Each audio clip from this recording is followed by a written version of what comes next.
10 taon na nakatira si Mr. Deng. Napakahina naman ng intelligence natin at ang kakayahan natin bilang isang bansa na tignan kung may mga sleeper cells dyan or mga spy dyan. Kung 10 taon na siya nandyan at bakit ngayon lang siya, kung totoo na iyan ay spy at yung kanyang nandyan siya for espionage for 10 years, more than 10 years, hindi nyo natukoy yan? At saka ang tanong dito ganito, EDGA bases. Bakit? Hindi ba yun nga nakakaloka kasi bakit ang lahat ng EDGA bases are popularly known across the world. Alam ng bawat tao sa mundo kung asan ang location ng mga EDGA bases. From satellite, kayang i-map out yan, to be very frank. Kung naiintindihan mo talaga kung ano ang ibig sabihin ng spying in the 21st century. You don't need to send someone like him who is not even a college graduate. Usually spies are very intelligent people. Hindi ganyan. My God, ganito na ba kababaw at kahina ang ating intelligence kung ganyan lang ang kanilang sagot sa mga ganitong usapin?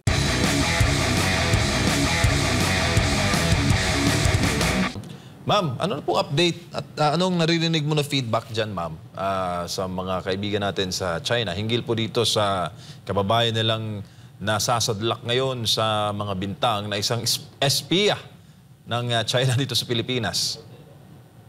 Actually, hindi maganda yung feedback. Of course, galit din yung mga Chinese kung bakit. Kasi ang problema kasi, it's not just na napagbibintangan siya. Ang problema din kasi, right now, it's already, there's already a confirmation, parang verified information na tortured siya at binugbog siya ata sa detention. Probably that's the reason why hindi nila maalaw ang Chinese embassy sa Manila, consular office, na mag-visit at makita siya, makausap siya. And at the same time, I think mag-extend ng humanitarian aid. I also confirmed this with the Chinese friends from the Chinese embassy and asked, nakakapabisit na ba kayo? Parang hindi pa ata. I'm not sure today kung meron na. Pero si Madam Teresita Angsi ang nag-open up ng issue na to kasi na-interview niyo rin siya dito. Gusto ko lang linawin si Mr. Deng ay matagal na sa Pilipinas. More than 10 years I think or 10 years na siya. Pangalawa, married siya sa Filipina. May 8-year-old na anak sila. Ang mga information ng NBI, to be very frank, hindi totoo at saka fake news yan. Una, hindi siya scammer. Siya ay isang automotive road testing employee ng isang company very famous internationally. Ang trabaho niya is mag-survey ng mga daan using equipment na may kinalaman sa GPS. Kasi ang kanyang kumpanya ay parang it's a service company na nagbibigay ng parang nag-standardization na hindi lang actually sa China, even all across other countries like for example Russia, the United States, even Taiwan, and even Saudi Arabia. Marami siyang services sa iba't ibang bansa. Na kung saan titignan mo, these are also allies of the United States. Kung espionage lang pag-uusapan. Pangatlo, pang-lima, actually, nakuha daw ata, allegedly nakuha yung ID nitong si Mr. Deng. Ang ina-allege kasi ng NBI na connected ito sa PLA, yung People's Liberation Army, at nagtapos sa PLA educational institution, which is wrong. Kasi itong taong to, itong Chinese national na to, hindi nakapagtapos ng college. Vocational school lang ang kanyang pinagtapusan. Hindi siya college graduate. At saka ang course na sa vocational school na yan, ang kinuha niya is petroleum refinery and hindi control and automation engineering, which is yun ang sinasabi ng NBI. Kaya mali-mali din ang information ng NBI. Ngayon, ang problema ganito. Ang pamilya ni Mr. Deng is medyo apprehensive na at saka na stress na. Pangalawa kasi doon sa kanilang tahanan kung saan nasa Ipil, Sibugay ata sila, basta sa Zamboanga, na parang yung anak is nag-aaral, 8-year-old. Tapos ngayon, pinagpipiestahan sila na sinasabi spy ang family kasi nga, asawa niya, may wife ito na Pilipina. So may ganong parang social stress na naidudulot itong medyo hindi maayos na pag-handle ng kaso. Kasi it's a case that it should have been handled properly. Pangalawa, may mga tanong din sa issue na to kasi. In the very first place, ang tanong kasi dito, gusto kong diretso na, is bakit kung may mga nakuha, kasi si Broner pa ang nagpaano dyan nagpa-picture-picture pa siya dun sa mga equipment daw na high-level espionage, na high-level and high-tech daw na mga equipment. Excuse me, naging AFP chief pa siya kung hindi niya alam paano mag-classify ng high-level equipment when you talk about spying or espionage. Yung mga pipitsugin. Una-una, the first thing that they should have done, the government, is hire a third party or independent expert to check all the devices para medyo objective naman ang dating mo. At hindi ka nagmumukhang gumagawa ng issue para lang may makuha ka panlaban sa China. Kasi in the Philippines right now, we're hyping up xenophobia, at of course the current administration has not a good walang magandang relasyon sa China. At lahat na lang nangyayari sa Pilipinas biniblame sa China. Pangalawa, yung handling ng case kay Mr. Deng. Ngayon may kumpanya yan Bakit hindi nyo kausapin yung kumpanya at tanungin mo kung ano ba talaga ang trabaho niya at anong mga equipment ang ginagamit ng kumpanya? Kasi ang kumpanya na yan is internationally renowned.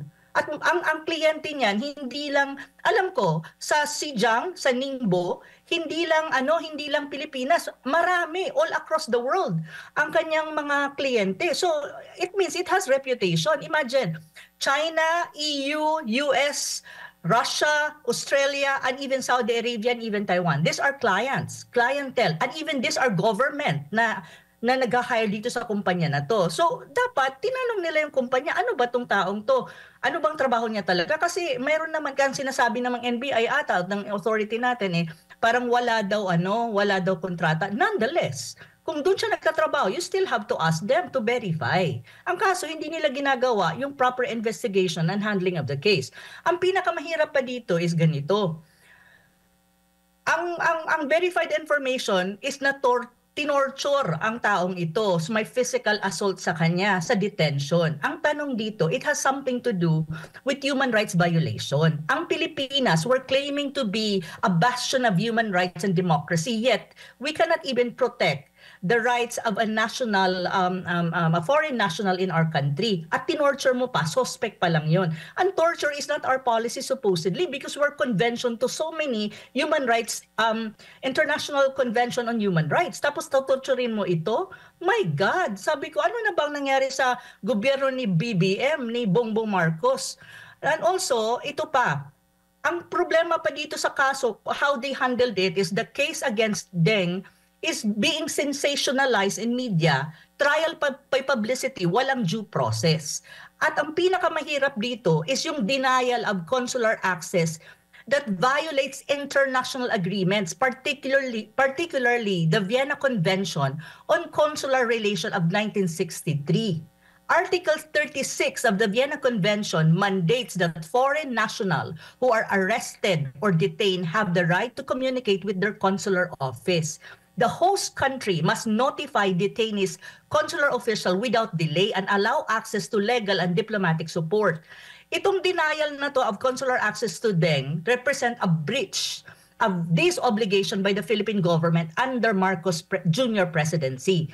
Isa pa, under Universal Declaration of Human Rights of 1948, denial of consular access may also violate Article 9, protection from arbitrary detention, and Article 10, right to fair trial. So ito yung problema ng pag-handle nila sa kaso ni Mr. Deng. Itong sinasabi nilang alleged Chinese spy sa Pilipinas. Alam mo, I don't have anything against trying to respond to this kind of issues in the country. Pero how you handle it is very important. Ito pa ang problema dito. Kung paano mo tinitreat ang isang suspect na Chinese national, paano if the same courtesy will be afforded to our kababayans in China, not only in mainland China, but even other territories in China like Macau, Hong Kong? Paano na lang kung ang mga accused of crimes or suspect of crimes here in China, even in the mainland and all other territories ng China, maraming Pilipino mag-a-accuse at suspect pa lang. Gusto nyo bang bugbugin din sila ng mga authorities dito? Kasi right now, the people here are angry. Kasi kahit na 10 years na yan sa Pilipinas, nagkaasawa na yan at lahat, ang pamilya niyan, yung mga kapatid niyan, yung mga magulang niyan, nandito sa China. So yun, of course, they already communicated with the Chinese embassy in Manila. They also, of course, it's like a hype in social media as well. Kung may social media tayo dyan sa Pilipinas, may social media din sila dito at umiikot ang uumikit ang ganitong mga usapin at mga issues, tinatranslate nila into Chinese ang lahat ng nangyayari sa Pilipinas at umiikot yan sa social media nila na hindi natin, well, ang karamihan hindi mo mababasa pero kapag medyo marunong ka magbasa ng Chinese, may intindihan mo na they're talking about this issue. So ang tanong, is it good for the country? No. Kung there's a possibility of retaliation, it's not good for our kababayans in different parts of China and even in Hong Kong and Macau. Mabuti na lang, I don't think the Chinese government will allow such kind of treatment to any Filipinos, even suspect. Kasi hindi naman, well, I talked to one of my friends. Sabi ko, paano ba to? Sabi niya, don't worry about it. We understand the issue in your country, pero kami naman, hindi naman kami ganyan at hindi namin gagawin yan sa mga Pilipino. Sabi ko, salamat kung ganun. Ayun. Pero it's something that makes the Chinese angry. Kasi kung ikaw din naman, kababayan mo at nakita mong ginaganyan, wala pa naman silang ebidensya, hindi naman nila makonect directly kung espionage nga ba ang pagkaka-discover ng mga machines na yan, directly kung anong espionage, dinetain na, okay lang, sige fine, i-detain mo, pero wag mong torturein yung tao. Kasi hindi naman policy siguro ng isang nagmamaganda na Pilipinas na, we protect human rights. Even nga yung Afghan national, they're being justified na, because we are convention to the Refugee Convention of the United Nations. So kaya tayo tatanggap ng mga refugee. For God's sake, and this one is in the country. It's a foreign national na dinitain nyo, tinorture nyo. Do you really think it will give us a good international standing in the international community? Of course not. So hindi ko maintindihan itong current government ni Marcos Jr. kung bakit niya, even the president himself, bakit niya pinapayagan ang mga ganitong gawain at hinahayaan niya ang kanyang defense secretary to justify it, saying na in China there's an intelligence law na kung saan lahat na lang ng Chinese na nasa iba't ibang bansa, lalo na sa Pilipinas, are considered possible spy. That is so stupid kind of argument, to be very frank. Pwede rin gawin yan sa Pilipinas. Lahat ng Pilipino na nasa China, pwede rin sabihin spy ng gobyerno. Do you really think it's good for all Filipinos? Mas marami tayong Pilipino na nasa territory nila kaysa sa mga Chinese na nasa territory natin.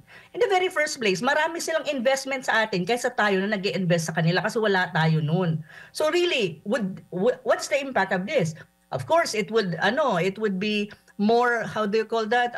Yung level of gulo at saka challenging political and diplomatic ng dalawang bansa is lalo pang gugulo. At the same time, one thing that you have to understand, kung may mga Pilipino tayo na mga anti-China, mayroon na rin mga Chinese na ayaw sa Pilipinas. It's a two-way thing. Now, ang tanong, are we at the disadvantage kung ang China ang mag-pull out sa atin? Everything will be pulled out and even send our kababayan sa nagtatrabaho sa mainland, sa Macau and Hong Kong, and palitan na lang nila ng mga Indonesians? Ang mga yan or mga Sri Lankans kasi they are very competitive as well, Sri Lankans and Indonesian. Kasi may mga ganitong mga usapin. Gusto nyo ba yon? Do you really think China will be at the disadvantage or is it the Philippines? My God, yun yung sinasabi ko na para bang hindi ba nag-iisip ang gobyerno ni BBM sa mga issues na to? Ano ba to? Wala siyang pakialam sa mga kababayan natin na nagtatrabaho at naghahanap buhay para mabuhay ang mga pamilya nila dyan sa Pilipinas. Kung anong mangyayari sa kanila, kung magkaroon ng retaliatory measures na gawin din sa kanila, lalo na yung mga nakakulong or di kaya mga na-allege na suspect of crimes also in different parts of the territory of China. Gusto ba ninyong mangyari yan? My God! Yun yung sinasabi ko na parang napaka-loose at hindi inaayos yung pagkakaroon ng investigation. Kaya nga may tinatawag kang investigation because you have to go through the step-by-step process and tingnan mo kung totoo at tama ba ang accusation mo sa isang tao before you even conclude. At before you even bugbugin or i-torture yung detained na foreign national. Take note, it's a foreign national. Na mayroon tayong kumbaga mayroon tayong obligasyon sa Vienna Convention na ay address mo yan ng mabuti, at the same time hayaan mo yung consular office ng Chinese Embassy in Manila to address the humanitarian needs of that foreign national na Chinese national. Kasi karapatan niya 'yon na magkaroon ng access ng humanitarian needs from his own embassy diyan sa Manila. So yun yung mga bagay na minsan na nung inaaral ko tong issue na to, at dino-double check ko lahat ng information, I'm asking people na ano ba to? Sabi ko, my God, nakakahiya. This is another blunder and embarrassment of the Philippine government under Marcos Jr. Hindi pa na ba natuto si BBM sa mga tao niya? Bakit hindi niya yan, kung nagkakamali, isipain niya yan sa mga yan at palitan niya ng matitino? Or this is really their policy? Really? Ma'am, tingin nyo, ito'y magdudulot ng mas lalong gulo sa pinagagawang teritoryo sa South China Sea, itong issue na to? Well, ang ano ko naman dyan, hopefully not. At ang tingin ko naman, this is a different matter. Siguro, ang maganda lang sa mga Chinese at even their government is, they treat matters separately. Hindi nila pinagja-jumble-jumble yan. Unlike the Philippines, para tayong chop suey. Lahat ng issue, pinag-jumble-jumble mo, ginawa mong chop suey. Na hindi naman dapat. Sa kanila, they treat one issue as a separate issue from the other. So, ang South China Sea is a different matter. It's a different issue. I don't think in terms of the Chinese actions or how they view these things, it would affect the issue on the South China Sea. I don't think so as far as I think the Chinese is concerned. Kasi treat nila yan differently. So, hindi yan makaka-apekto on their side. But on our side, we're already hyping the South China Sea issue. So, ganun talaga. Ang Pilipinas naman ganun eh. Hindi ko nga maintindihan eh. Imbis na pahupain mo yung mga issues na ganito at ayusin mo yung relasyon mo sa China kasi it's really an emerging first world economy, in a matter of time, maybe 20 years from now, lalo nating pinalalala. Ang akala naman natin, ang natin, ang lakas natin at para tayong mayamang bansa na malakas na bansa na para bang hindi tayo marunong makisama. It's a matter of pakisama, kaya nga mayroon kang DFA supposedly kasi para alam mo kung paano makisama sa ibang bansa, lalo na kung malaki ang bansang yon at you're at a disadvantage in every aspect. So yun. Prof, maupay na gabi, Admar po. Meron pong naging pahayag din ang Bureau of Immigration, kasunod nga ng pahayag ng pamilya o mismong asawa ni Deng, no? Ang pahayag dito ng BI, normal lang daw yun na reaksyon ng pamilya, and at the same time, karaniwan daw, as a general observation daw, karaniwan daw na hindi alam ng pamilya ang ginagawa ng isang sleeper agent. At ang purpose din daw ng mga isang espiya ay magmukhang katulad ng mga tao sa kanyang paligid. Umiiwas daw din ang mga ito na ma-involve sa anumang gulo para hindi maging subject ng investigasyon. Kumbaga ito yung gawi ng isang espiya po. Kumbaga binigyan pa nila ng justification yung pag-aresto nga dito, no, doon sa kanilang pagdududa. Ngunit sabi nila, hayaan ng investigasyon na umusad. Ano masasabi mo dito, Prof? May mga ganito na mga pahayag. Kumbaga parang indirectly sinasabi nila na ito yung ginagawa ng kasi nakapagbanggit sila ng mga ganitong klase ng mga pahayag, Prof. Oh my God. So pinangangatawanan talaga nila ang kanilang mga ganitong stand. Sus Mariosep, una, 10 taon na nakatira si Mr. Deng. Napakahina naman ng intelligence natin at ang kakayahan natin bilang isang bansa na tignan kung may mga sleeper cells dyan or mga spy dyan. Kung 10 taon na siya nandyan at bakit ngayon lang siya, kung totoo na iyan ay spy at yung kanyang nandyan siya for espionage for 10 years, more than 10 years, hindi nyo natukoy yan? At saka ang tanong dito ganito, EDCA basis. Bakit? Hindi ba yun nga nakakaloka kasi bakit? Ang lahat ng EDCA bases are popularly known across the world. Alam ng bawat tao sa mundo kung asan ang location ng mga EDCA bases. From satellite, kayang i-map out yan, to be very frank. Kung naiintindihan mo talaga kung ano ang ang ibig sabihin ng spying in the 21st century. You don't need to send someone like him who is not even a college graduate. Usually spies are very intelligent people. Hindi ganyan. My God, ganito na ba kababaw at kahina ang ating intelligence kung ganyan lang ang kanilang sagot sa mga ganitong usapin? Or ito'y palusot lamang? Diyos ko naman, mag-level up tayo pwede. Una, nasa 21st century ka na. Ang lahat ng malalaking bansa, superpowers, they're not using like these people. They're using technology, AI. Yun yung mga satellite. Kasi kahit nga Google Map, kaya mong i-zoom yung EDCA sites kung nasaan sila. Anyway, everyone knows about it across the world. Kasi popular, nailathala yan eh. So do you really think a superpower like China will send someone like that to spy on the Philippines? Are they stupid? Of course not.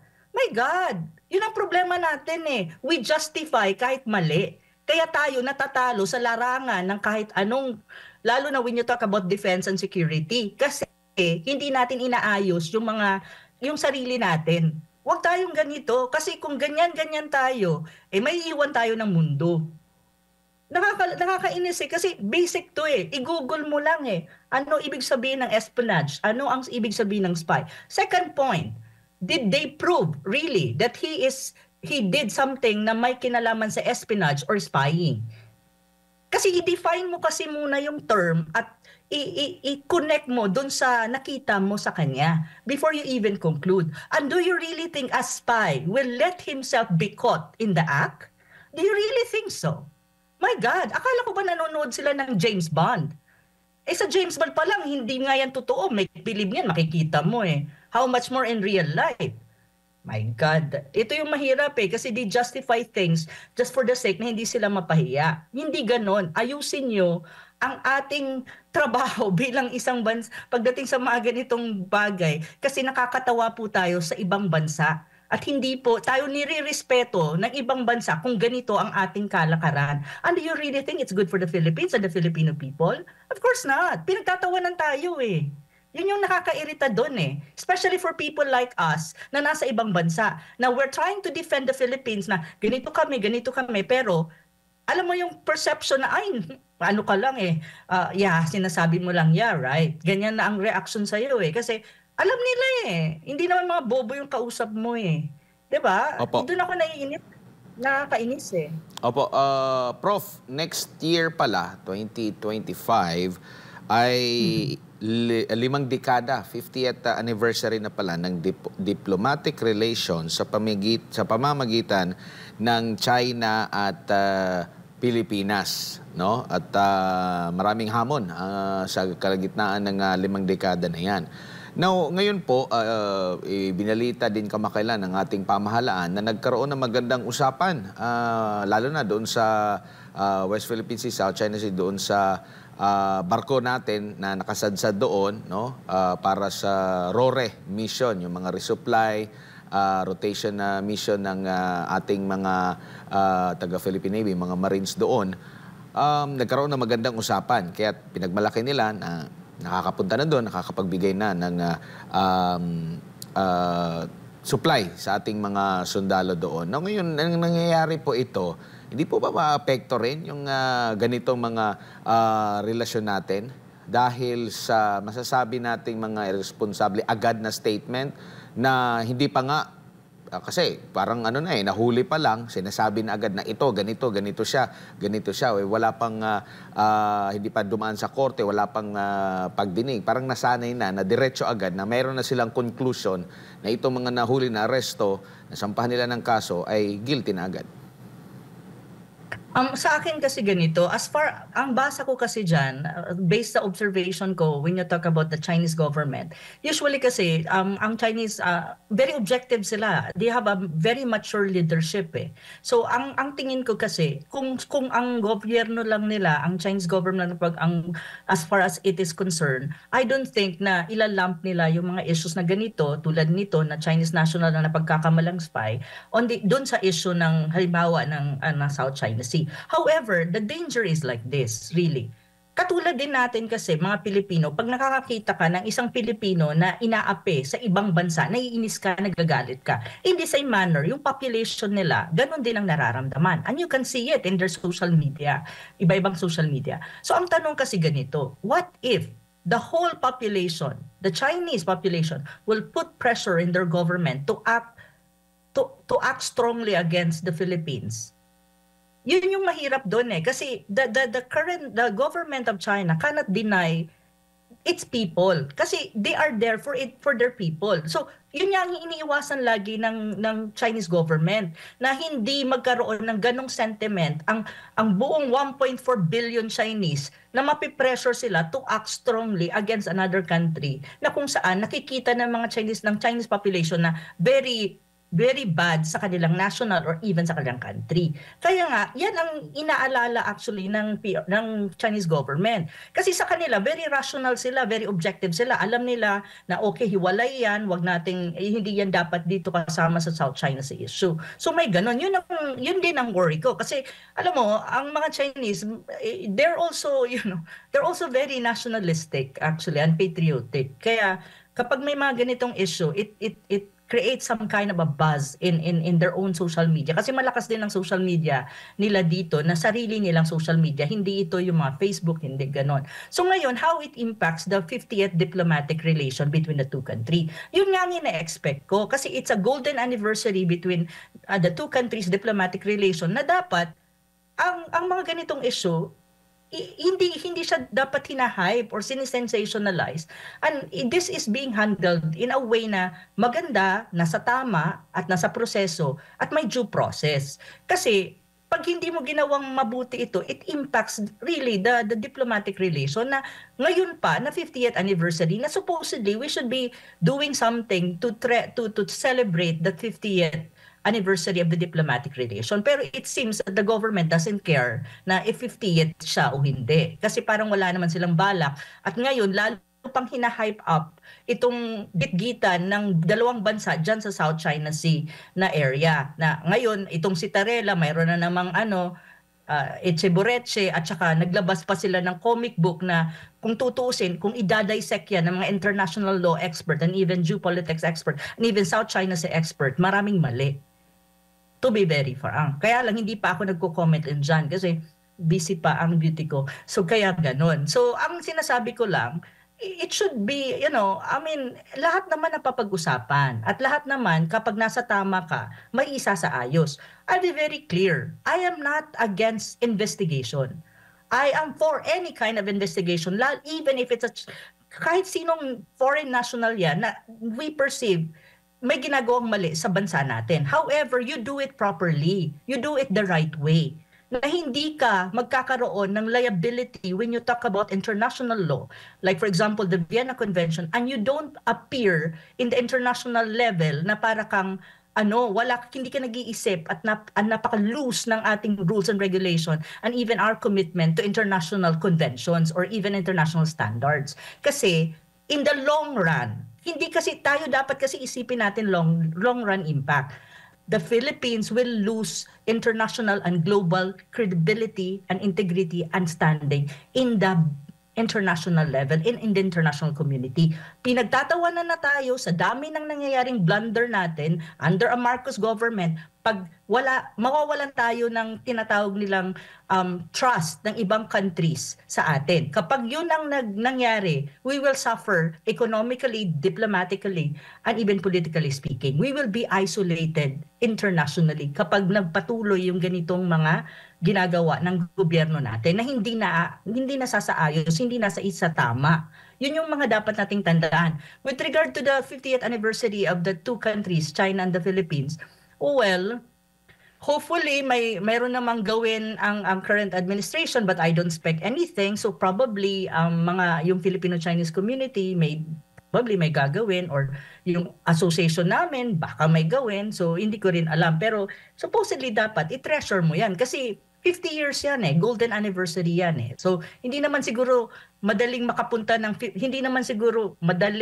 na nakarating ka ng 50th anniversary ng diplomatic relation ng dalawang bansa na ang daming challenges, lalo na when you talk about the South China Sea dispute. So yun yung masasabi ko dyan. Prof, dagang salamat. Maraming salamat po sa inyong oras at panahon ngayong gabi. Sa uulitin po, ingat po kayo. Thank you, ma'am.